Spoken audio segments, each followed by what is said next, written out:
አቶ ኖላዊ ወደ ደሴ ሊመለሱ ነው። አቶ ኖላዊ ወደ ደሴ የሚመለሱበት ምክንያት ደግሞ ሀኒቾ አሁን ከቤተሰቦቿ ጋር ያለውን ነገር ሲያየውና ስለ ቤተሰቦቿ ያላት ፍቅር ያላት ደስታ ብቻ ዓለምን የጨበጠች ስለመሰላት አሁን ሀና የሀናን ፍቅር ወይም ደግሞ የሀናን የቤተሰቦቿን ደስታ ማቆም የለባትም። ስለዚህ እኔ ምንም እንደተከፋሁና ምንም ነገር ጉዳት እንዳልደረሰብኝ ሆኜ ወደ ደሴ መሄድ እፈልጋለሁ ብለው ተነስተዋል። ነገር ግን ለሀና እንዴት ብለው ማስረዳት እንዳለባቸውም ግራ ተጋብቷል። አቶ ኖላዊ ከዚህ በፊት እንደምታስታውሱት የዲኤንኤ ምርመራ ለማድረግ ወይም ደግሞ ውጤቱን ለመቀበል ወደ ሆስፒታል ሊገቡ ወይም ደግሞ ከመግባታቸው በፊት አቶ መስፍንን ወደ ጎን ገለል አድርጋ የዲኤንኤ ውጤት ትክክለኛ ልጅነቴን ሲያበስር ግን አንድ ነገር ማወቅ ያለባችሁ እኔ ከአባቴ ውጪ ማንንም አልፈልግም። እኔ እውነታው እንድወጣልኝ እንጂ ስለ ቤተሰብ ወይም ደግሞ ቤተሰብ ፈልጌ አይደለም የመጣሁት ወይም ይህ እውነታ እንድወጣ የፈለግኩት ስትል ለአቶ መስፍን አስረድታው ነበር። አቶ መስፍንም ኧረ በፍጹም ችግር የለውም ልጄ፣ እኛም እኮ ያን ያክል የማናስብ ሰው አይደለንም። እባክሽን እንደዚህ እንድታስቢ አንፈልግም። እኛም የምንፈልገው እውነታው እንድወጣ እንጂ በፍጹም ከአባትሽ ልንለይሽ አንችልም ብሎ ቃል ገብቶላን ነበር። አሁን ሀኒቾ ትክክለኛ ልጅ መሆኗ ከዛ ቤት ታውቋል። ሁሉም ሰው ልጅ እንደሆነች አውቋል። የምታስታውሱ ከሆነ ከዚህ በፊትም ምናሴ ምን ብሏት ነበር? አንቺ ከዚህ በኋላ ጠቅልለሽ ከዚህ ቤት ትገቢያለሽ ሲላት ምን እያልክ ነው ስትለው በቃ ነገርኩሽ እኮ እኔ ብዙ ማውራት አልፈልግም፣ ነገር ግን ልጅነትሽ ታውቆ ጠቅልለሽ ከዚህ ቤት ትገቢያለሽ፣ ከዛ በኋላ የሚሆነው ይሆናል እያላት ነበር። እንደዛ ሲላት ምናሴ የዲኤንኤ ምርመራ እንደሚያደርጉ ከአባቱ ጋር ስለተማከረ ነበር። ሰላም ጤና ይስጥልኝ ውድና የተከበራችሁ ውድ የቻናሌ ቤተሰቦች በያላችሁበት ሰላማችሁ ብዝዝት ትረፍረፍ ይበልልኝ። ስወዳችሁ ለቻናሉ አዲስ የሆናችሁ ካላችሁ ላይክ እና ሰብስክራይብ አድርጋችሁ የደወል ምልክቷን በመጫን ቤተሰብ እንድትሆኑ ላለው ነባር ቤተሰቦች ላይክ ማድረጋችሁን አትርሱ። ስለ ሀና ምን ትላላችሁ ቤተሰብ? ሀና አሁን ከቤተሰቦቿ ጋር ያለውን ሁኔታ በቀጥታ ቀጥላበታለች። በፊት ከአቶ ኖላዊ ስታደር ስትውል የነበረችው ሀና ወይም ከቤቷ የማትወጣው ሀና አሁን ግን ወደ ወይዘሮ ሜላት ቤት መሄዱን አመዝናለች። እዛውም እያደረች ነው፣ እየዋለች ነው። አንዳንድ ጊዜ አቶ ኖላዊን በቀን አንድ ጊዜ ብቻ ሄዳ ነው የምትጠይቀው። ከትምህርት ቤት ስትመለስ ወይም ደግሞ ማታ አካባቢ ሄዳ አቶ ኖላዊን ጠይቃ ተመልሳ ወደ ወይዘሮ ሜላት እየተመለሰች ነው። ሀና እውነት አቶ ኖላዊን ትከዳው ይሆን ወይስ ደግሞ ቃሏን ጠብቃ ከአቶ ኖላዊ ጋር ትሄዳለች? አቶ ኖላዊ አሁን ግራ ተጋብቷል። ወደ ደሴ መሄድም ሞክሯል ወይም ደግሞ አስቧል። ነገር ግን አሁን ወደ ደሴ ልሄድ ነው ብሎ ለሀና መናገር ደግሞ ግራ ገብቶታል። ምክንያቱም ወደ ደሴ ሄዳለሁ ካላት በቃ እኔ አስከፍቼዋለሁ፣ በእኔ ተከፍቶ ነው፣ እሱን ትቼ ቤተሰቦችን ስለመረጥኩ በዛ ምክንያት ነው ወደ ደሴ ሄዳለሁ የሚለኝ ብላ ስለምታስብ ሀና ለሀና መናገር ግራ ተጋብቷል። ካያችሁ አሴር እና አቶ ኖላዊ ከዛ ክላስ ብቻቸውን ቁጭ ብለው ስለ ራሳቸው ህይወት እንጂ ስለ ሀና እንኳን ምንም ነገር እያነሱ አልነበረም። ሀና አሁን ከዛ ቤት ቀስ ቀስ እያለች እየሄደች ነው፣ ወይም ደግሞ ጭራሹንም ላትመጣም ትችላለች። አቶ ኖላዊ ግን ግራ ተጋብቷል። ካስታወሳችሁ ቤተ ክርስቲያን ሁለቱም ቁጭ ብለው እየጸለዩ እያለ ምንድን ነው የደስታሽ ምክንያት ብሎ ቢጠይቃትም እንኳን አቶ ኖላዊ ሀና ልትመልስለት አልቻለችም፣ አልፈለገችም። አባዬ በጣም ደስ ብሎኛል፣ ብቻ የደስታዬን ምክንያት ሳትጠይቀኝ እቀፈኝ አባዬ፣ በቃ ምክንያት የምን እንደሆነ አትጠይቀኝ እያለችው ነበር። ስለዚህ አቶ ኖላዊ አሁን ብዙ ነገሮችን እያየ ነው። ከዛም ባለፈ ምናሴ ምን ብሎታል አቶ ኖላዊን? አንተ ከፍቶሃል እንዴ?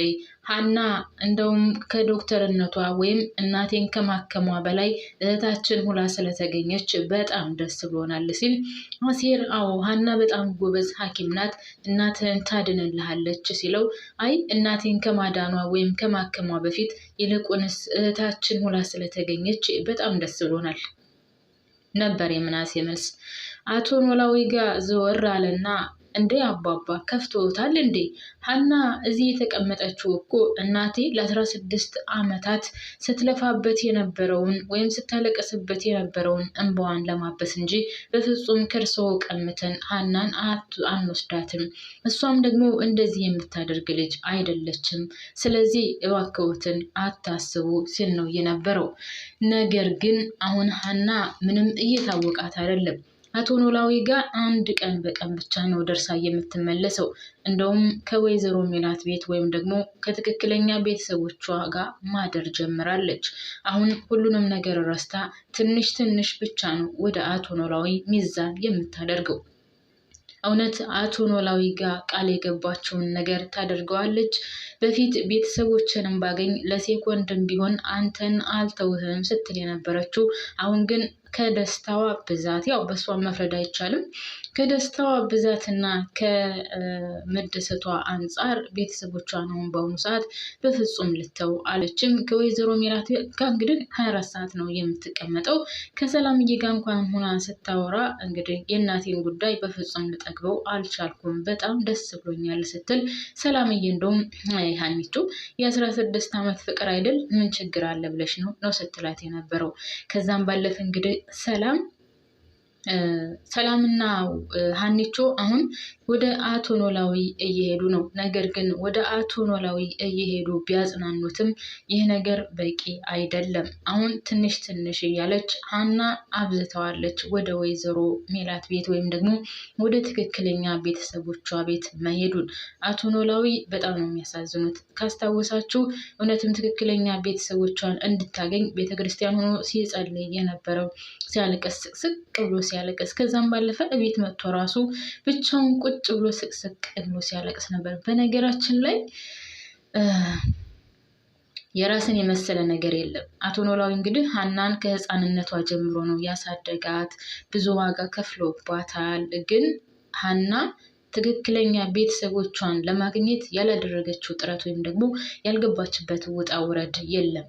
ስለዚህ እንደምንም ብሎ ማንኛውም ሰው እንደው የራሱ ካልሆነ የራሱ ልጅ ካልሆነ ሌላ ቤተሰብ ያለው ልጅ ከሆነ ቤተሰቦች ብሎ መፈለጉ የማይቀር ነው እና እዚህ ላይ በሰው ልጅ መድከም ወይም ደግሞ የራሴ ይሆናል ብሎ በሰው ነገር መድከም፣ በሰው ነገር ብዙ ዋጋ መክፈል ምን ያክል እንደሚጎዳ ነው የሚያሳየው የአቶ ኖላዊ።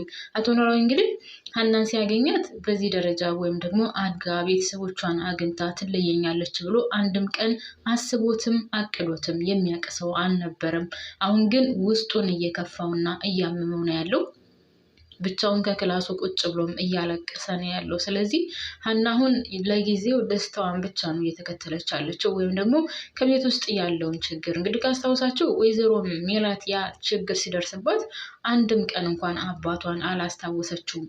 እንግዲህ ይህን ሁሉ ዋጋ የከፈላትን ይህን ሁሉ ነገር ያደረገላትን እዚህ ቦታ እንድደርስ ያደረጋትን አቶ ኖላዊን እርስት አድርጋ ከወይዘሮ ሜላት ጋር ከገባች ጀምሮ ወደ ቤት እስከምትመለስ ድረስ እዛ ነው የነበረችው። አንድም ቀን አባቷን አላስታወሰችውም። እንደውም አቶ መስፍን እባክሽን ልጄ አሁንም ሜላት ደህና ናት፣ ሂጂና አባትሽን ጠይቂ ብሏት አባቷን ሄዳ የጠየቀችው እና ማንኛውም ሰው ወደ ትክክለኛ ማንነቱ ነው የሚመለሰው እና አቶ ኖላዊ እኔ እውነት ለመናገር በጣም ነው ያሳዝኑኝ። ከአሴር ጋር እንኳን ቁጭ ብሎ ምንድን ነው የነበረው ፈጣሪ መልካም ነው፣ የዛ ጊዜ ሚስቴ ስትተወኝ ሀኒቾን ጣለልኝ፣ ሀኒቾ ሁሉንም ነገር አስረሳችኝ፣ ሁሉንም ነገር ተውኩኝ፣ በእሷ ብዙ ተደሰትኩኝ፣ ብዙም ዋጋ ከፍዬባታለሁ። አሁን እሷ ወደ ቤተሰቦቿ ዘንበል ስታደርግ ደግሞ አሴርን ጣለልኝ ነው እያለ የነበረው። እንግዲህ ይሄ ነገር አውጥቶ የተናገረው ነው። ነገር ግን አቶ ኖላዊ አውጥቶ እያልተናገረው በጣም ከሚገባው በላይ ብዙ ነገር አለ። ብዙ ሆዱን እያመመው ነው ማለት ውስጡን እያመመው ነው። ለብቻው ቁጭ ብሎ እያለቀሰ ነው። ከዛች ቤት ኩርምት ብሎ ለብቻው። አረ የሰው ነገር የሰው ነው። እግዚአብሔርን ነው የምላቸው። የሰው ብቻውንም ቢሆን የሰው ነው። በቃ አይጠቅምም። ምንም ይሁን ለምን እንደው 5 ሳንቲም አትሆንም። የሰው ከሆነ ጌታን የሰው ነው። አሁን አቶ ኖላዊ እንግዲህ በሀና ላይ በጣም ብዙ ዋጋ የከፈለ ነው። ከዛ በሽታዋ እንድታገግም ያደረጋት በዚህ ስነ ስርዓት ባለው አስተዳደግ፣ በጨዋ አስተዳደግ ብቻ ምን ልበላችሁ ብዙ ዋጋ ከፍሎ አሳድጓት እዚህ አድርሷት። አሁን ግን እሱን እየተሰማው ያለው ስሜት የብቸኝነት ስሜት ነው። እሷ ወደ ቤተሰቦቿ ስትሄድ ወይም ቤተሰቦች ብላ ስትሄድ እሱን ብቸኝነት እየተሰማው ነው። የራሱ ልጅ ብትሆን ኑሮ ግን ቤተሰቦች ብላ አትሄድም። የራሱ ልጅ ብትሆን ሌላ ቤተሰብ አለኝ ብላ ፈልጋ አትሄድም። ለአንድም ቀን ቢሆን ከአባቷ ውጭ አትሆንም ነበር። እና የሰው እውነት የሰው በቃ ምንም ብትለፉለት፣ ምንም ዋጋ ብትከፍሉለት፣ የፈለገ ነገር ብታደርጉለት ወደ ትክክለኛ ማንነቱ መመለሱ አይቀርም ማለት ነው። እና አቶ ኖላዊ ጋር ያየሁት ወይም ደግሞ በአቶ ኖላዊ ያየሁት ይህን ነው።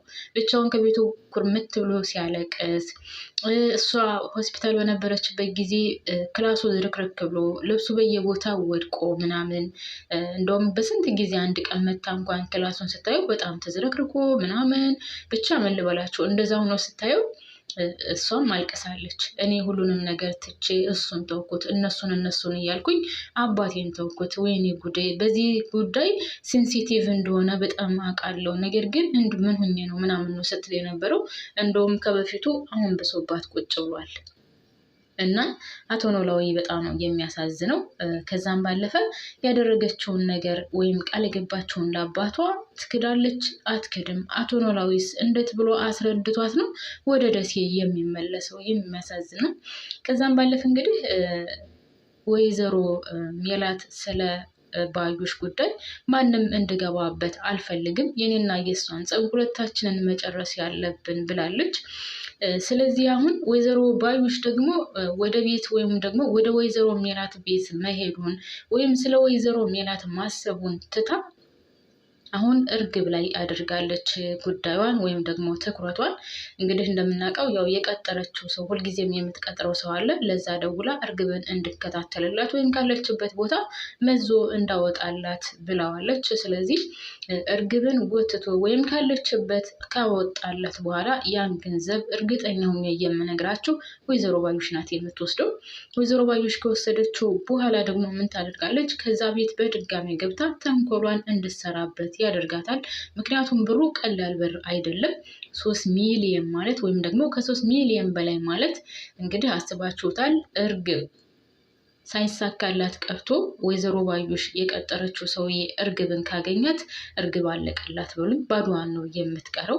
ወይዘሮ ባዩሽ ደግሞ ጥቅሟን ወይም ደግሞ ከጥቅሟ ፊት ለፊት የሚቆምባት ነገር ካለ ሁላችንም እንደምናውቀው ከመግደል ወደኋላ የምትለው ነገር የላትም። ስለዚህ ወይም የሆነ ነገር ታደርጋታለች፣ እያለበለዛ ትንሽዬ ገንዘብ የሰረቀችውን ወይም ከሰረቀችው ትንሽዬ ገንዘብ ትሰጣትና ሌላውን እራሷ ትወስደዋለች። ከዛም ወደ ወይዘሮ ሜላት ቤት ገብታ በድጋሚ ተንኮል እንደሰራበት ያግዛታል።